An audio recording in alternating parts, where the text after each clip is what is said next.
12장까지는 사도 바울이 교리적인 측면으로 굉장히 유대인들을 향해서 이렇게 편지를 쓰면서 유대인들이 잘 알고 있는 교리, 그런 것들을 알려주면서 너희가 유대인들 가운데 교회가 되었다는 사실, 그리고 과거에 너희 조상들과 구약시대와 신약시대 또 예표와 실체를 계속해서 비교하면서 히브리서의 굉장한 유대인을 향한 그런 교리서 같은 그런 책으로 이렇게 지금까지 12장까지 보여줬다고 한다면 13장에서는 조금 다른 면모를 보여요.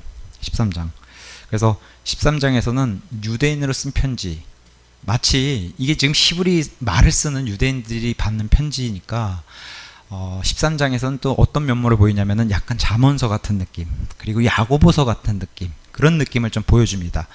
근데 우리 잠언서도 마찬가지지만 야고보서도, 한번 야고보서 히브리서 한 장 넘기면 야고보서거든요. 야고보서 1장 1절 가서 보시면 이렇게 됩니다. 하나님과 주 예수 그리스도의 종 야고보는 널리 흩어져 있는 12지파에게 인사하노라. 1장 1절에서 수신자를 누구로 알려줘요? 흩어져 있는 12지파. 여기도 또 이스라엘이란 말이에요. 편지의 수신자가. 그래서 유형이 비슷해요. 히브리 편지를 받는 히브리서도 그렇고 야고보서도 그렇고. 우리가 베드로전서 공부할 때도 야고보서 뒤에가 이제 베드로전서인데, 베드로전서 1장 1절도 이렇게 나왔잖아요.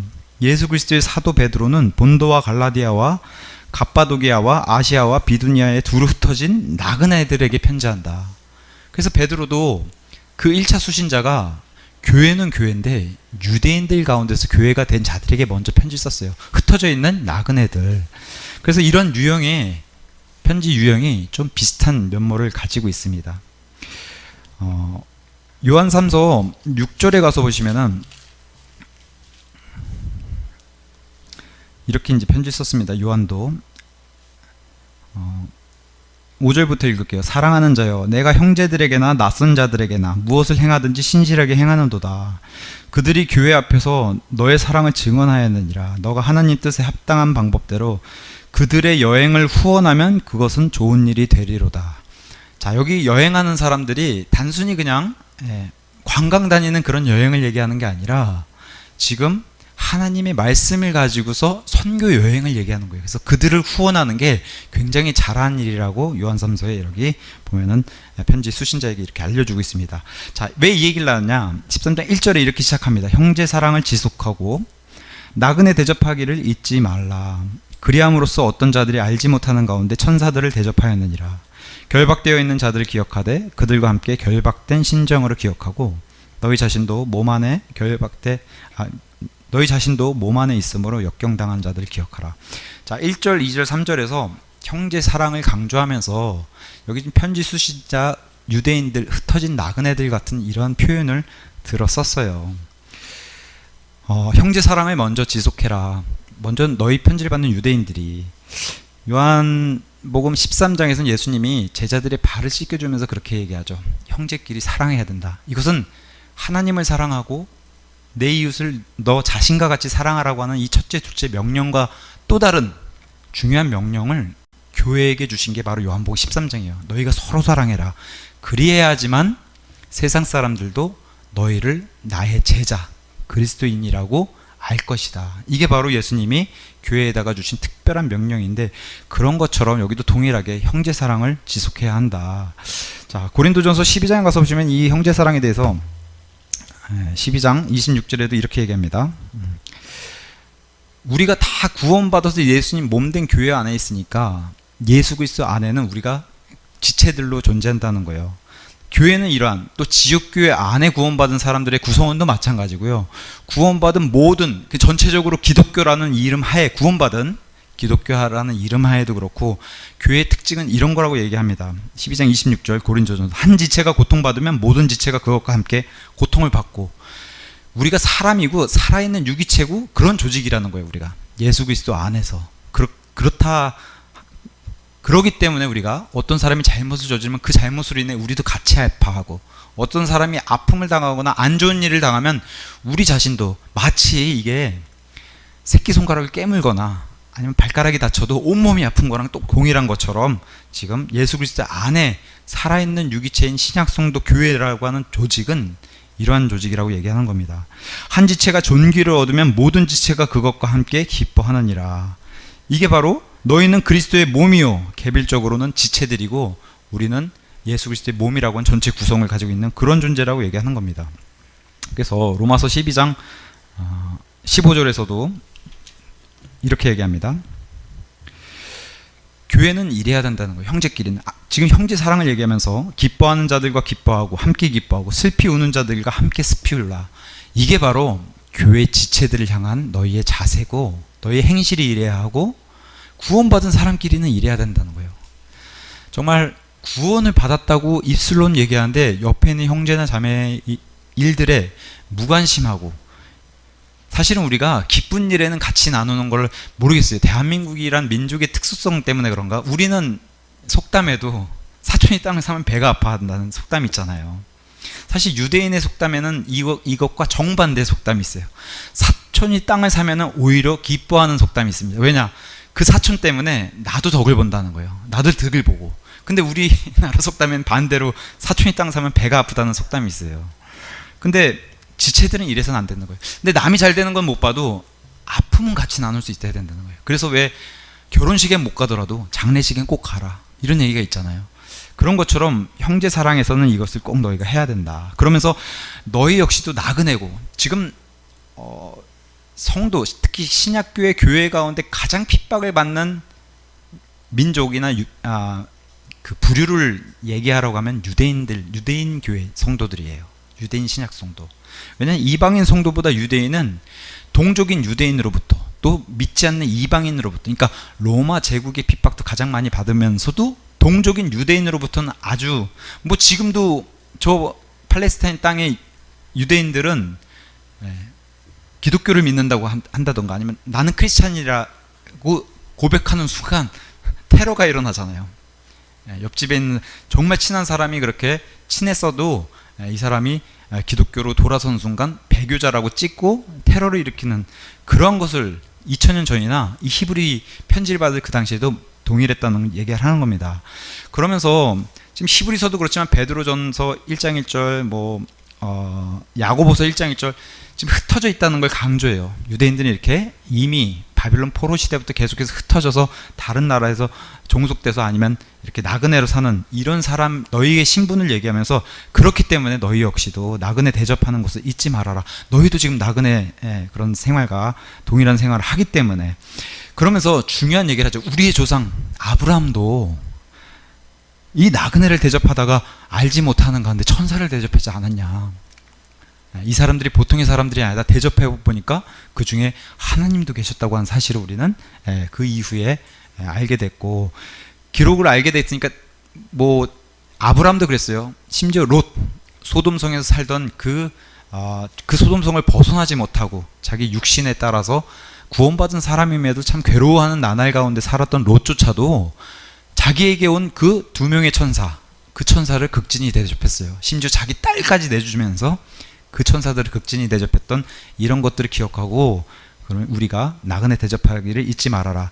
그리고 우리 역시도 이집트에서 노예살이 할 때도 우리도 나그네였고 거기서 독립했는데 우리가 독립했다고 나그네들을 무시하면 안 되지 않냐. 그래서 하나님도 계속해서 이스라엘 향해서 그 율법의 말씀을 주시면서 나그네 대접하기를 소홀히 하지 말고 나그네를 홀대하지 말아라는 말씀을 계속 주세요. 이방인들이 이스라엘 민족에 와서 거하고 싶다는데 그 나그네들을 소홀히 대접하지 말라는 말씀을 하나님도 하세요. 왜냐? 이스라엘과 함께하고 싶어하는 사람들이 아니 같이 어울리기 싫은데 강제로 끌어다가 나그네 시킨 이런 일은 있을 수도 없지만, 나는 이스라엘 민족 안에 그 땅에 머물고 싶습니다 하고는 그런 나그네가 있으면은 대접하기를 잊지 말라는 겁니다. 영어로 엔터테인, 즐겁게 해주라는 거예요. 엔터테인으로 돼 있어요, 영어는. 그래서 이런 가운데 아브라함과 우리의 조상 롯 대접했다는 거 잊지 말고, 그래서 디모데전서 목회 서신에 사도 바울이 디모데에게 목회 편지를 쓰면서 교회 감독자, 장로, 그리고 교회 목사는 반드시 대접하는 걸 잘하는 사람을 세워야 된다. 그게 목회자의 자질이라고 디모데전서 3장 2절, 디도서 1장 8절에 되어 있습니다. 대접하는 걸 잘해야 된다. 그러면서 결박되어 있는 자들을 기억해라. 이 편지를 쓴 누가 결박되어 있어요? 바울이 결박되어 있어요. 감옥에 갇혀 있단 말이에요. 결박되어 있는 자신을 포함해서, 그리고 이 당시에 보세요. 유대인들 가운데 특별히 이방인들 성도 이전에 유대인들이 먼저 구원받고, 구원도 먼저 받았어요. 교회도 먼저 시작했고 유대인들이. 그래서 유대인 교회 성도들 가운데 결박되어 있는, 특별히 로마 제국 하에, 그래서 로마 제국이 핍박이 심했잖아요. 기독교인들 향해서. 그 중에 유대인 성도들을 향해서 이런 결박시키는 이런 핍박이 심했기 때문에 그런 결박되어 있는 자들을 기억하고 그들과 함께 너희도 결박되어 있는 심정으로, 결박되어 있는 것처럼 이렇게 해서 그들을 꼭 기억해야 된다. 그리고 그들을 도와줘야 된다라고 얘기하면서, 너희 자신도 몸 안에 결박되어 있는 거랑 똑같은 거다. 이 표현 자체가 마치 너희도 지금 이 육신, 죄의 육신 안에 결박되어 있고, 그러면서 이것을 역경 안에서 당하고 있기 때문에 이런 것처럼 너희도 육신 안에서 괴롭지 않냐. 구원받은 사람은 이 육신 안에서 죄와 싸우는 게 괴로워야 정상이라고 얘기해요. 맞습니까? 이게 괴롭지 않고 이 세상이 좋습니다 하면 뭐가 그게 잘못된 거예요. 구원받은 사람은 우리가 감사한 삶을 살더라도 괴로운 거랑 계속해서 전쟁을 일으키는 게 그게 정상인 거고, 히브리서는 그런 사람들 향해서 11장 38절에 얘기하잖아요. 세상은 이런 믿음의 사람들에게 합당하지 않은 장소이기 때문에 괴로워하는 게 정상인 거예요. 그래서 우리가 고난 가운데 마지막 그 영광을 위해서 그래도 고군분투하게 표대를 밀면서 간다고 이제 사도 바울은 얘기하는 겁니다. 그래서 결박되어 있는 자들을 꼭 기억해라. 이게 이제 형제 사랑에 먼저 얘기하면서, 그러면서 4절에 결혼 얘기를 끄집어내요. 마치 잠언서 같죠. 한 구절 한 구절 다른 얘기를 주제를 꺼내면서, 결혼은 모든 사람들 가운데서 존귀한 것이니 잠자리를 더럽히지 말라. 그러나 음행을 일삼는 자들과 간음하는 자들은 하나님께서 심판하시리라. 여기 한번 키워드 보세요. 한 구절인데 주제가 한 구절이에요. 결혼, 음행과 간음, 그리고 심판. 결혼은 곧 혼인이에요. 혼인은 깨끗한 것을 하나님이 요구하세요. 한 남자와 한 여자의 결합을 얘기하는 그 혼인은 깨끗한 걸 요구하시고 거룩한 것을 요구하시는데, 우리 하나님께서 시내산에서 10가지 명령 10계명을 주실 때도 이 부분 음행과 간음에 대해서, 이웃집 여자 아내에 대해서 경고를 2번이나 하세요. 그 10계명 안에도. 음행은 포괄적이죠. 음행 안에 간음이 포함되어 있는 겁니다. 굳이 나누면 음행은 혼인하지 않은 사람이 벌이는 그런 것까지도 얘기하는 게 음행이고, 그러니까 결혼하지 않은 남녀가 벌이는 것. 간음은 이미 자기 짝이 있음에도 불구하고 자기 짝 외에 한계선을 넘어서서 다른 사람에게 눈을 돌리고 하는 것을 간음이라고 얘기해요.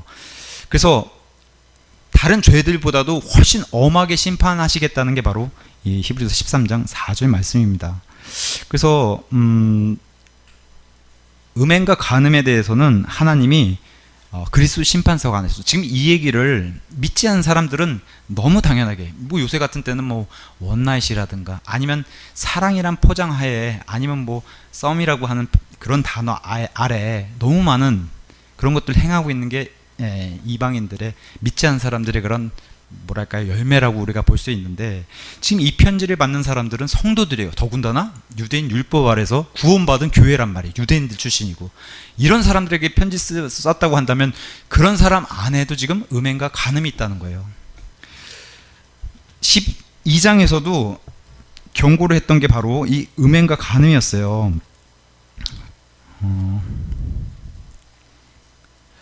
12장 16절에도 얘기하죠. 12장 14절에 화평과 거룩함을 따르라. 이 명령 지난 시간에 했는데, 하나님의 은혜에 이르지 못하는 자가 교회 안에도 있다. 또 쓴뿌리가 도단한 자가 교회 안에 있다. 16절에 음행하는 자가 교회 안에 있다. 여기도 경고하죠.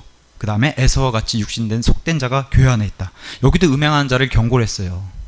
심지어는 그렇게 자랑인 데살로니가 교회 안에서도 음행하는 자가 있어가지고 그 음행을 경고를 주는 게 데살로니가전서 4장입니다. 그 유명한 휴거와 부활 구절이 나오는 이 장인데도 불구하고 4장 3절에 이렇게 얘기합니다. 데살로니가 교회는 마케도니아에서 가장 칭찬받은 교회예요. 가장 모범이 되는 교회고, 다른 교회들이, 사도 바울이 다른 교회들은 이 데살로니가 교회를 본받아야 한다라고 했던 교회인데도 불구하고 이런 일이 있다는 거예요. 4장 3절에 하나님의 뜻은 이것이니 곧 너희가 거룩히 구별되는 것이라. 너희는 음행을 삼가야 된다.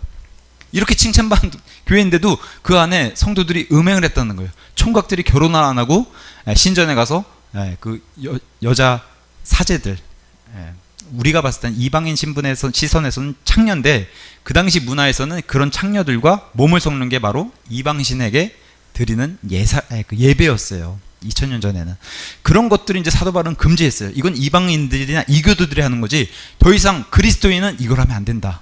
그래서 계속 경고를 줍니다. 음행을 삼가하고 너희 각 사람이 거룩히 구별함과 존귀함으로 자기 그릇, 이 그릇이 바로 자기 아내란 말이에요. 이렇게 해서 거룩한 결혼을 이루고 하나님을 알지 못하는 이방인들과 같이 욕종의 욕망으로 해서는 안 된다. 이런 경고를 주는 겁니다. 하나님은 성경 전체를 놓고 쫙 펼쳤을 때 정말 하나님은 이 잠자리, 특히 음행, 간음 이런 걸 굉장히 싫어하신다는 것을 성경 여러 군데서 보여주십니다. 다른 어떤 죄보다. 특히나 이 질서, 혼인, 잠자리를 무너뜨린 질서 가운데 가장 무너뜨린 질서가 바로 동성애예요. 근데 단순히 남자 여자가 아니라 심지어는 막 짐승까지 수간하고 그러잖아요. 그런 것을 내에게 이런 사람들은 반드시 돌로 쳐서 죽여야 된다라고 강력한 경고를 주면서 이런 질서를 역행하는 건 하나님이 굉장히 미워하고 싫어하시는 짓이라고 성경이 해놨음에도 불구하고 뭐 요새도 우리 대한민국에도 큰 이슈 중에 하나가 이 퀴어 축제 아닙니까? 예, 이거를 막는 자들과 기독교 단체들이 어떻게든 막으려고 하고 뭐 요새는 뭐 거룩한 방파제 뭐 이런 단어 쓰더라고요. 이 음행에 아니면 이 동성애의 거룩한 방파제를 기독교가 막아야 된다라고 그렇게 얘기하면서도 저쪽에서는 무너뜨리려고 하는 세력들이 계속해서 이 축제를 열고 그 축제는 단순히 인간의 눈으로 보는 그런 축제를 넘어서 영적으로는 굉장히 피폐하게 만드는 그런 축제라고 우리는 그렇게 믿고 있습니다. 근데 그런 일들 자꾸 보이는 것을 눈으로 보고 있는데 성경도 강하게 이런 것들을 경고해 주는 것을 우리가 알 수가 있습니다. 자, 그러면서 잠언 5장 같은 데는 이제 이런 얘기를 합니다. 잠언 5장 18절에서 23절은 자기가 하나님이 주신 자기의 여인, 아내나 남편으로 만족하라는 얘기를 여기서 이렇게 합니다. 내 셈이 복되게 하고 너가 젊을 때 취한 아내와 더불어 기뻐하라. 너는 그녀를 사랑스러운 암사슴같이 아름다운 노루같이 여기고 언제나 그녀의 젖가슴으로 만족하며 항상 그녀의 사랑으로 인해 기뻐하라. 내 아들아, 너가 어찌하여 낯선 여자로 인해 기뻐하고 낯선 여자의 가슴을 껴안으려 하느냐.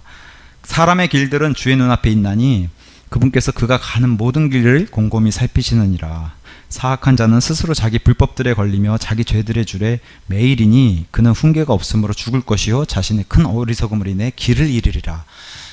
하나님이 자기에게 주신 짝으로 만족하라는데 이스라엘도 이런 것에서 자유롭지 못했죠. 그래서 예수님 당시에도 어떻게든 이혼하려고 어떻게든 모세가 써준 모세가 법을 만들지 않았습니까? 이혼의 법을 만들었으니까 그렇게 해서 젊었을 때 취한 자신의 아내들이 버리고 이혼하는 이런 일들이 공생의 예수님 기간에도 다반사였는데 그래서 그걸 경고하죠. 원래는 그게 정해진 것이 없고 하나님은 원치 않은 일인데 너희들이 스스로 그 법을 악용해가지고 그렇게 만들었다고. 그래서 이혼에 해당하는 몇 가지 법을 얘기해 주죠. 뭐 간음을 했다든가 상대방을 두고 간음을 했다든가 아니면 뭐 그런 일들을 통해서 이제 이혼할 수 있는 아니면 사별을 했다든가 이런 것들이 아닌 이상은 버릴 수 없다고 하는 것을 예수님이 말씀해 주십니다.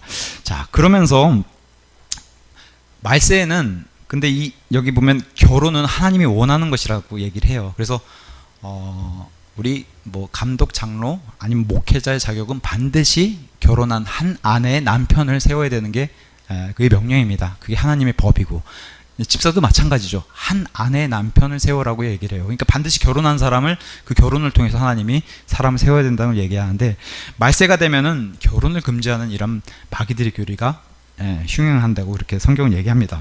그래서 디모데전서 4장에 마지막 시대가 되면 마귀가 금지하는 게 있는데 그 중에 두 가지가 결혼과 음식이라는 거예요. 결혼과 음식. 4장 3절에 이렇게 얘기합니다. 거짓 교사들이 나와서 또 마귀들의 사람들이 나와서 마지막에 이런 영들이 나와서 유혹한 영들이 나와서 혼인을 금하고 음식물을 삼가하라고 명령할 것이나 음식물은 하나님께서 창조하셔서 진리를 믿고 아는 자들이 감사함으로 받게 하셨느니라. 결혼도 그렇고 음식도 그렇고 하나님이 원하시는 것은 감사하게 먹고 결혼을 하는 게 하나님의 뜻이라는 거예요. 근데 요새 우리나라도 뭐 비혼주의자들이 넘치고 결혼하면은 뭐 승진도 못하고 사회생활에 막히고 여성의 경우는 그래서 지금 뭐 남녀 갈등, 젊은 남녀 갈등도 굉장히 심화되는 그런 모습들을 우리가 눈으로 보고 있는데 갈수록 이런 것들을 못하게 막는다는 거예요. 단순히 사회적인 현상이나 이런 것을 그런 표면에 그런 것을 내세워서 사실은 마귀들의 교리가 이런 것들을 부추기고서 마지막 시대에는 이런 일들이 더 팽배해진다고 성경 우리에게 알려주고 있는데, 이럴수록 믿는 사람들은 더 해야 된다는 거예요. 요새 세상 사람들은 결혼을 해도 아이 낳지 말자, 그런 게 팽배해요. 그죠? 결혼해도 우리 인생을 즐기고.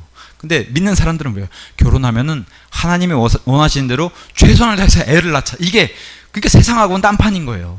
세상 사람들이 봤을 땐 이해하지 못하죠. 결혼 안 해야 되는데 결혼도 해야 하고, 애를 안 낳아야 되는데 우리는 애를 많이 낳는다 그러고, 힘들게 사는 사람들 같죠. 그 사람들도. 근데 그게 바로 하나님이 원하시는 일이기 때문에 우리가 하는 겁니다. 자, 그러면서 5절에서 6절에서는 탐욕에 대해서 경고를 줍니다. 너희의 행실을 탐욕이 없게 하고 너희가 가진 것들로 만족하라. 그분께서 이르시되 내가 결코 너를 떠나지 아니하고 너를 버리지 아니하리라 하셨느니라. 그러므로 우리가 담대히 말하되 주는 나를 돕는 분이시니 사람이 내게 무엇을 행하든지 내가 두려워하지 아니하리라 하노라. 물론 여기 13장 5절에서 참 멋진 구절이에요. 유명한 구절이고 많이 인용하는 구절이에요. 내가 결코 너를 떠나지 아니하고 너를 버리지 아니하리라. 이렇게 보면은 마치 우리 구원도 맞죠. 하나님은 우리 구원자 되신 그분은 우리를 떠나지도 아니하고 버리지 아니한다. 근데 사실은 문맥을 보면 구원의 얘기가 아니에요. 어떤 거예요? 문맥은 뭘 얘기하는 거예요? 행실과 탐욕에 대해서 얘기하고 있잖아요. 탐욕하지 말아라. 이것은 우상숭배라는 거예요. 그죠? 탐욕은 우상숭배라고 골로새서 3장 5절에 얘기합니다. 제가 가서 읽어드릴게요. 골로새서 3장 5절에 가서 보시면은 성경이 이렇게 얘기합니다. 땅에 있는 너희 지체들을 죽이라. 이건 육신에서 나오는 거예요. 그것들은 음행과 부정함과 무절제한 애정과 악한 욕정과 탐욕인데, 탐욕은 우상숭배니라. 특히나 이 탐욕의 우상숭배는 예수님께서 공생의 기간에도 말씀하셨어요. 만몬에 대해서. 하나님과 만몬을 같이 섬길 수 없다고. 만몬은 우상숭배. 그 얘기를 먼저 경고를 주셨는데 사도 바울도 동일하게 골로새서에서 이렇게 얘기하고, 그러면서 탐욕이 없게 해야 된다. 이것은 성경에서 그리스도 열매 가운데서 중요한 덕목 중에 하나가 절제라고 얘기했어요. 마치 온도계가 온도를 딱 가르치는 그 수치처럼 절제. 근데 절제를 못하는 게 탐욕이잖아요. 못하는 것 정도가 아니라 너무 과하게 욕심을 부리는 게 그게 탐욕 아닙니까? 그래서 이것에 대해서 경고를 주고 있는데, 디모데전서 6장에서 사도 바울이 경고해 주는 것처럼 돈을 사랑함이 악의 뿌리라고 얘기하는 게 그게 탐욕입니다. 절제 이해를 못하고 어느 한계선을 넘어서 마치 너희가 모든 것을 다 해도 좋고 모든 나무의 열매를 다 먹어도 좋은데 저것만은 먹지 말아라. 그게 선과 악을 알게 하는 나무였어요. 그것만 안 먹으면 너희가 뭐든지 할 수 있는 그런 자유를 주셨는데도 불구하고 그것을 먹게 되잖아요. 그게 탐욕입니다. 그죠? 그런 것들을 경고를 주는 거예요. 자, 그러면서 너희가 탐욕이 없으면은 너희의 필요를 채우는 사람이 바로 그 존재가 하나님이시라는 거예요. 내가 너를 떠나니? 내가 너를 버리니? 그렇지 않다. 너가 탐욕을 부리지 않아도 내가 너의 필요를 채워줄 수 있는 그런 존재라고 하나님이 얘기하시는 거예요. 문맥상은 그런 얘기입니다. 신명기 31장에 31장 8절에 하나님께서 이렇게 얘기하세요.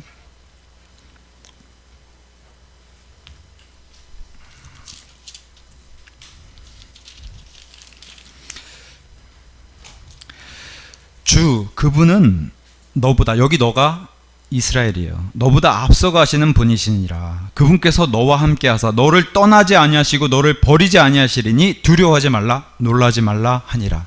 그죠? 이렇게 이스라엘 하나님이 먼저 이스라엘을 절대 버리지 않는, 그 이스라엘 민족을 버리지 않는 이 하나님이라고 얘기하셨고, 이건 모세를 통해서 얘기해 주셨어요. 그러고 나서 이 이후에 모세의 후계자가 된, 모세가 죽고 나서 그 후계자가 된 여호수아에게도 동일하게 하나님이 얘기하세요.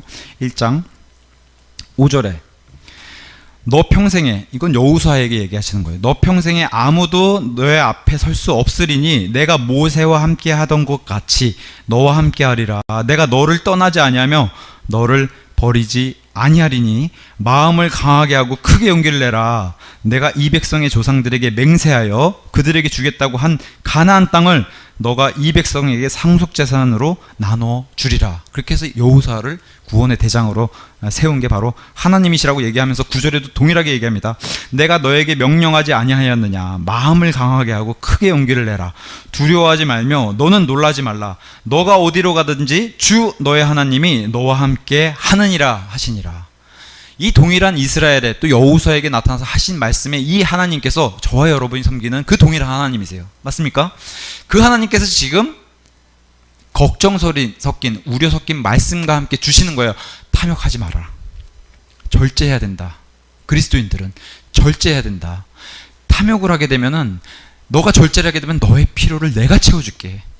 탐욕은 너 자신을 의지하는 거고 하나님 외에 다른 것을 의지한다는 거예요. 그래서 많은 경우는, 요새 같은 경우는 돈, 만몬을 섬기는 게 요새, 그래서 하나님 대신 하나님 자리에다 만몬을, 꽤 많은 믿는 사람들도 그 이득을 따라서 만몬을 섬기는 그런 시대에 우리도 살고 있지 않습니까?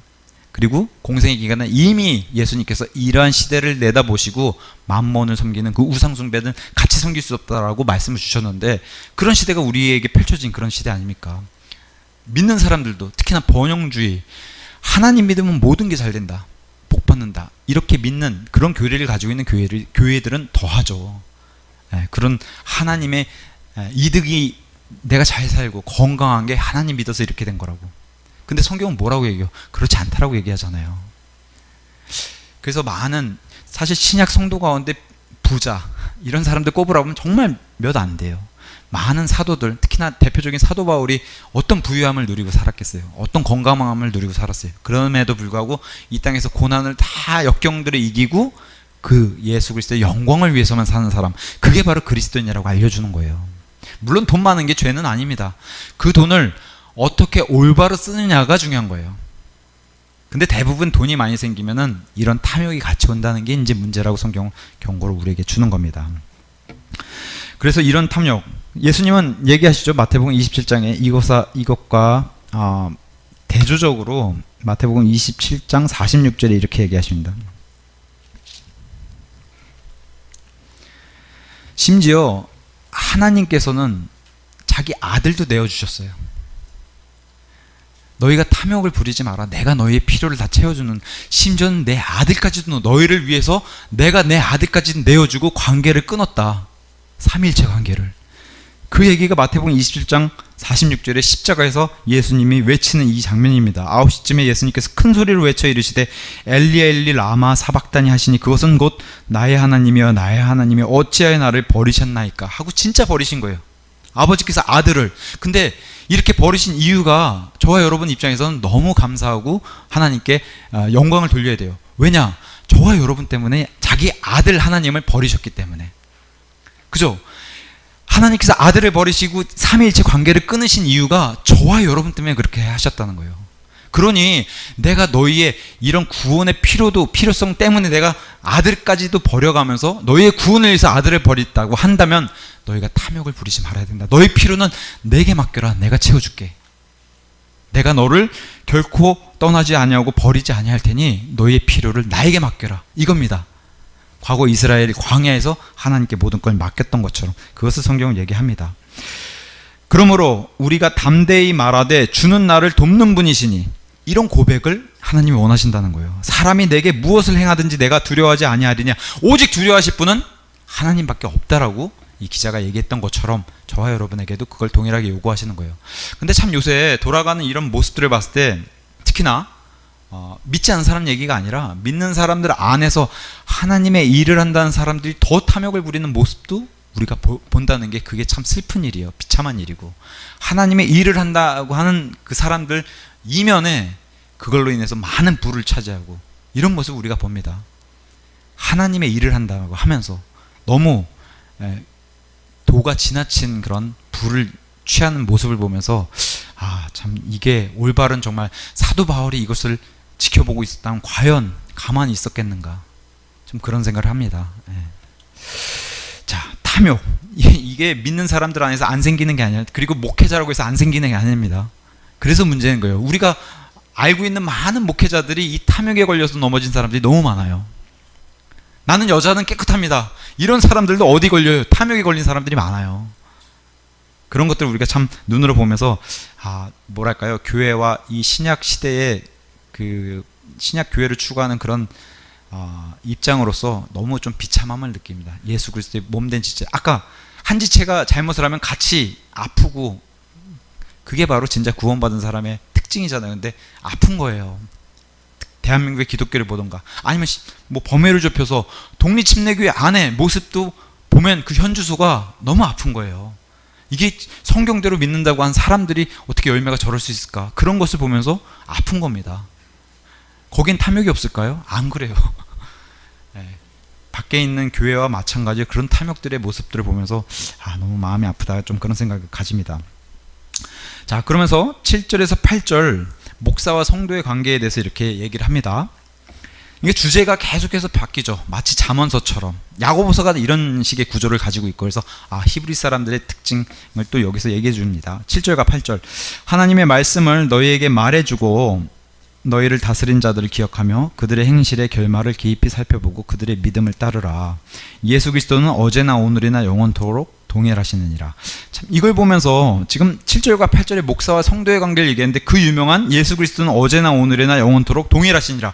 은사주의 방언하는 사람들이 갖다 쓰는 구절이 여기서 튀어나와요. 근데 문맥상은 여기 방언 얘기가 아닌데, 물론 예수님의 속성은 어제나 오늘이나 영원토록, 영원 전이나 현재나 영원 무궁토록 동일한 건 이게 진리지만, 여기 문맥상이 지금 그런 얘기가 아니죠. 아까 그 탐욕과 함께 예수님이 결코 떠나지 아니하시고 버리지 아니하시나, 이 문맥에서 나온 것처럼, 그러니까 문맥을 통해서 그 내용을 확인해야지 그 구절만 떼서 내가 하고 싶은 말을 하면 안 된다라고 성경 얘기하면서, 여기는 분명하게 목사와 성도의 관계에 대해서 얘기를 합니다. 7절에 가서 보시면은 하나님의 말씀을 너희에게 말해주고 너희를 다스리는 자들, 뭐 누가 봐도 문자 그대로 교회, 지역교회를 다스리는 감독, 장로, 그리고 목사, 이 세 가지 직분은 동일한 직분이라고 얘기했어요. 그래서 지역교회 목회자를 얘기하는구나, 이걸 알 수가 있습니다. 그러면서 그들을 기억하고 그들의 행실의 결말을 깊이 살펴보고 열매를 보라는 거예요.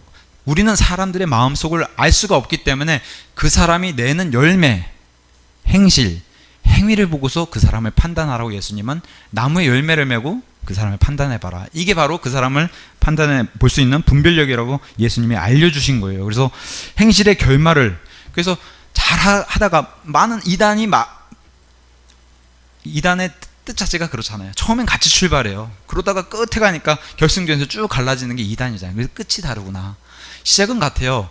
시작은 예수 그리스도로 시작하고 성령님으로 시작하고 복음으로 시작해요. 근데 갈수록 성경이 말하는 게 뭐라고 해요? 가다 보니까 다른 예수, 다른 영, 다른 복음으로 가니까 이게 이단이 되는 겁니다.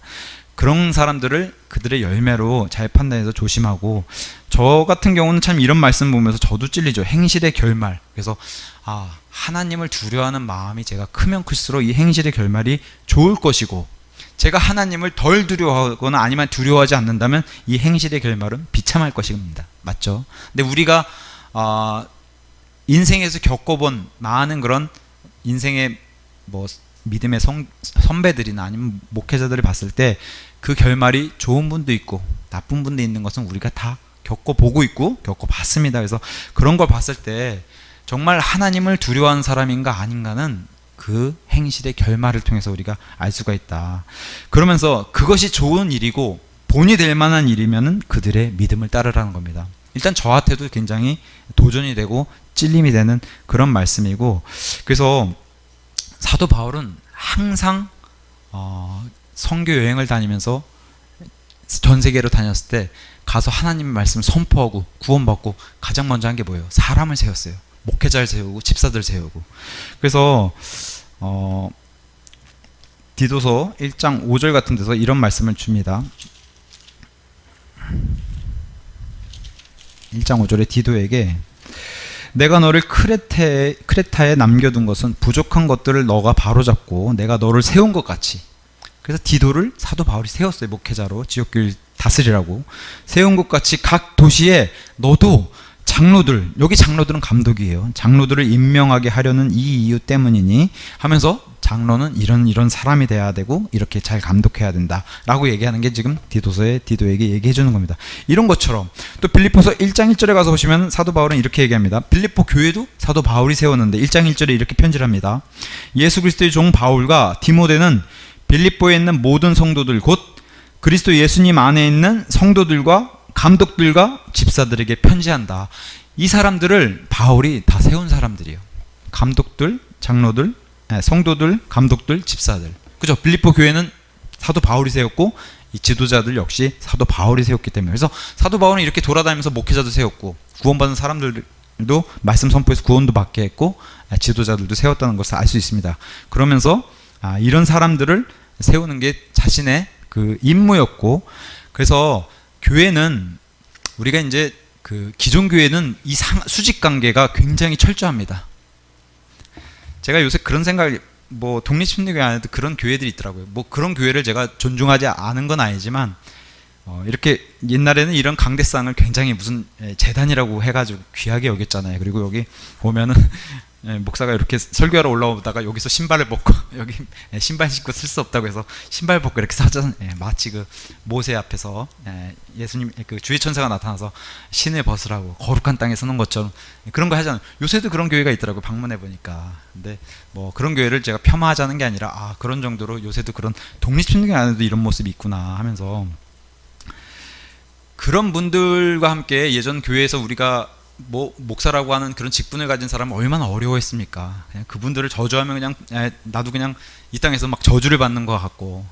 근데 사실은 뭐 성경이 말하는 목사와 성도의 관계는 직분의 차이지, 사실 하나님 예수님 안에서는 다 형제라고 불리는 그런 존재들이에요. 저도 목사라고 하는 직분을 내려놓으면 형제가 되는 거예요.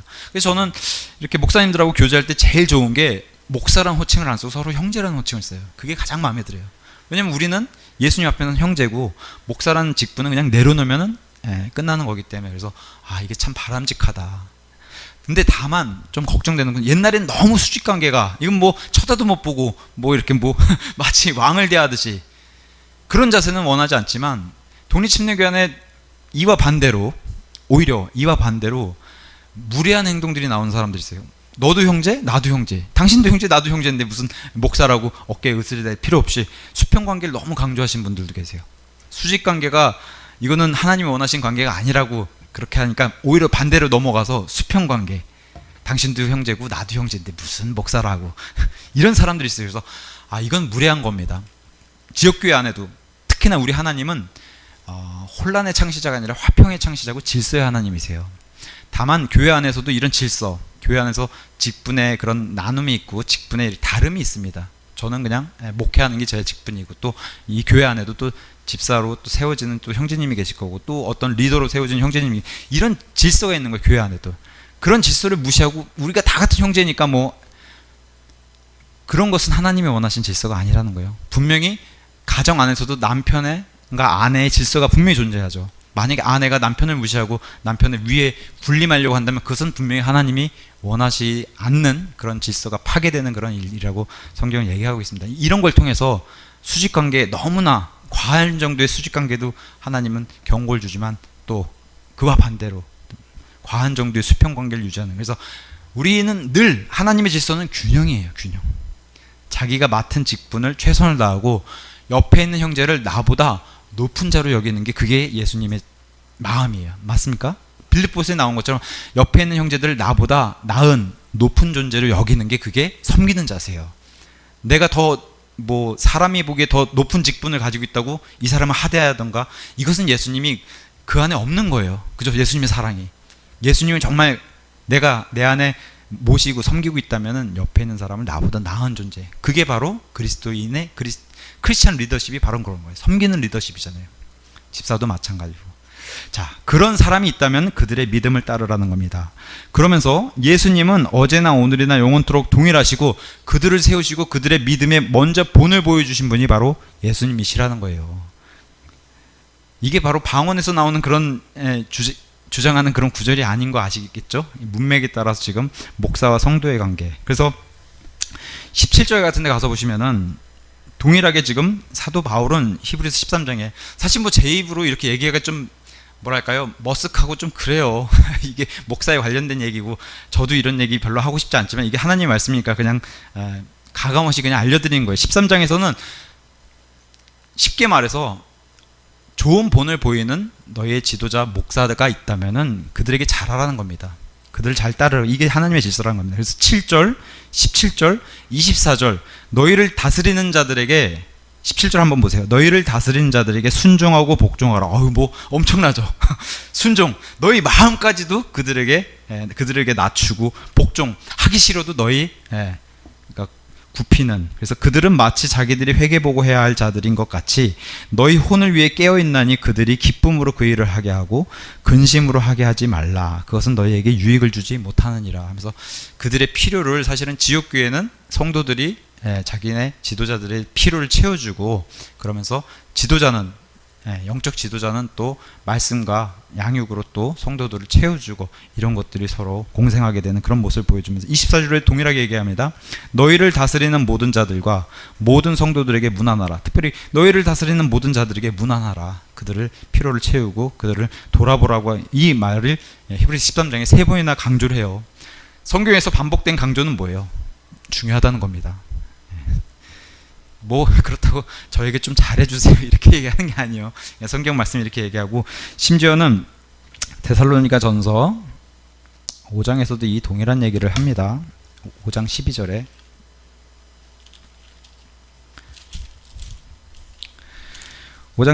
이렇게 얘기해요. 형제들아, 우리가 너희에게 간청하노니 너희 가운데서 수고하고 주 안에서 너희를 감독하며 너희에게 훈계하는 자들을 알아야 한다. 그들의 일로 인해 사랑 안에서 그들을 매우 귀중히 여기라. 또 너희끼리 그들과, 그러니까 목사와 성도가 화목하게 지내라. 이게 다 이제 관련된 그런 말씀들이에요. 고린도후서 1장에서는 사도 바울은 이런 목회자의 심정에 대해서 이렇게 설명을 했습니다. 목사는 이렇게 해야 하고, 그 다음에 사도 바울도 이렇게 했다는 것을 먼저 보여줍니다.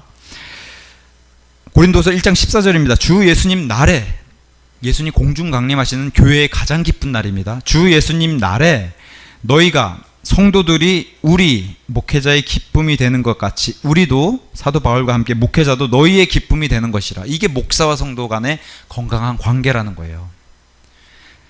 이 땅에 아까 탐욕에 대해서 경고했죠.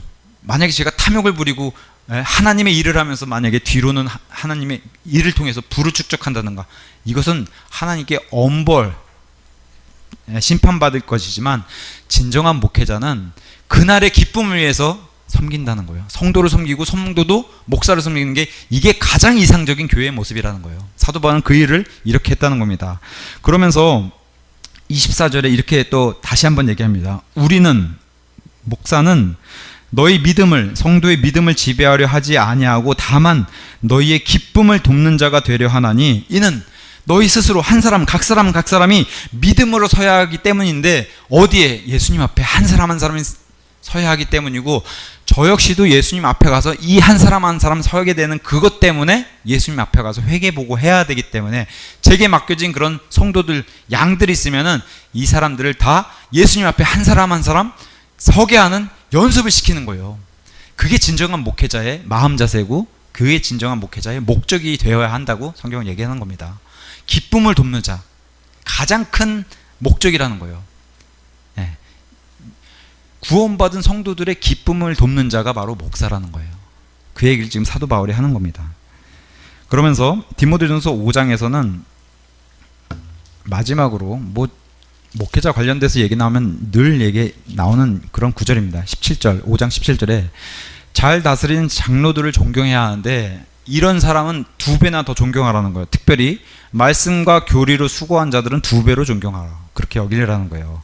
성경 기록에 이르기를 너는 곡식을 밟는 소의 입에 망을 씌우지 말라. 입을 가리지 말라는 거. 소가 일하면서도 뜯어먹게 하라는 거예요. 일꾼이 자기 품삯을 박는 것이 마땅하니라 하느니라.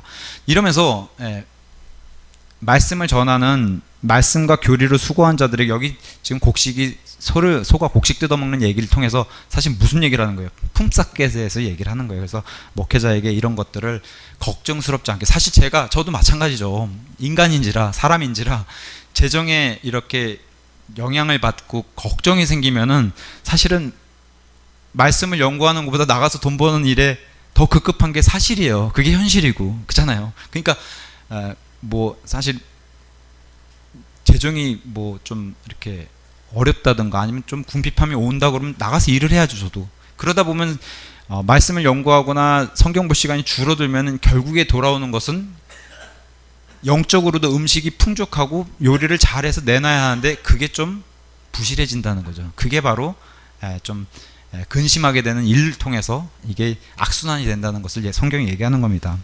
그러면서 이제 디모데전서 5장에서는 이런 얘기까지 합니다. 장로, 목사에 대한 고발은 두세 증인이 앞에서가 아니면 하지 말라는, 받지 말라는 거예요. 누가 험담을 하게 되면은 두세 증인이나 증거가 있으면은 그것에 대해서 공식적으로 제기를 해야지, 어떤 사람들이 자기의 감정이 안 좋다고 해서 공격하게 되면 이것은 오히려 본인한테 해가 된다는 거예요. 예를 들면 두세 증인이나 두세 증거에 대한 뭐 이런 게 있어요. 여기 위트니스라고 하는 단어 썼어요. 증거, 증인 다 되는 거예요. 예를 들면 뭐 어떤 사람이 과거 레이기에 율법에도 나왔다시피 밭에서 누가 어떤 여인이 어떤 남자에게 강간을 당했다고 쳐요. 그러면 증인이 없어요. 그렇게 되면은 이 사람은 억울하게 당했는데도 증인이 없기 때문에 억울함을 가지고 해결을 못하는 그 일을 가지게 돼요. 근데 성경은 증인이나 증거도 동일하게 이렇게 얘기하는 것 자체가 증거를 통해서 그거를 처리하라는 거죠. 최근에 독립침례교회 안에도 지금 돌아가셨지만 이런 성추행 파문 때문에 문제가 생긴 그런 목사님도 계세요. 증인은 없어요. 사실 성추행이 은밀한 곳에서 진행되는 거기 때문에 증인이 없어요. 뭘로? 증거로 그분의 성추행을 검찰에 기소한 거예요. 그런 것을 통해서 명백한 증거가 난다면은 공식적으로 하라는 거예요. 단 자기 개인적인 감정이나 한 사람 개인적인 주장에 의해서 하지 말라는 거 이제 성경이 이렇게 얘기를 하는 겁니다. 그러면서 목사든 아니면 교회에 있는 성도든 간에, 목사도 동일해요. 죄 짓는 자들을 모든 사람 앞에서 꾸짖어 다른 자들도 두려워하게 하라.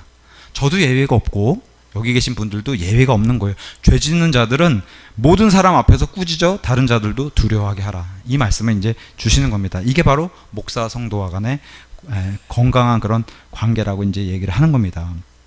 자, 그러면서 오늘은 1장 8절까지 여기까지 얘기하죠. 그래서 형제의 사랑, 흩어져 있는 나그네 유대인들의 그 신분 가운데서 교회가 돼서 로마 제국과 자기 동족인 유대인들로부터 핍박받는 이런 사람들에게 너희끼리도 형제 사랑을 통해서 형제 사랑을 베풀고 너희도 나그네 신분이고, 지금 히브리서를 받는 입장에서는 아직 성전이 무너지기 전이지만 곧 어떻게 돼요? 히브리서 편지를 받고 곧 몇 년 뒤에 성전이 무너지면서 진짜 원치 않아도 온 세계로 흩어진 나그네가 돼요.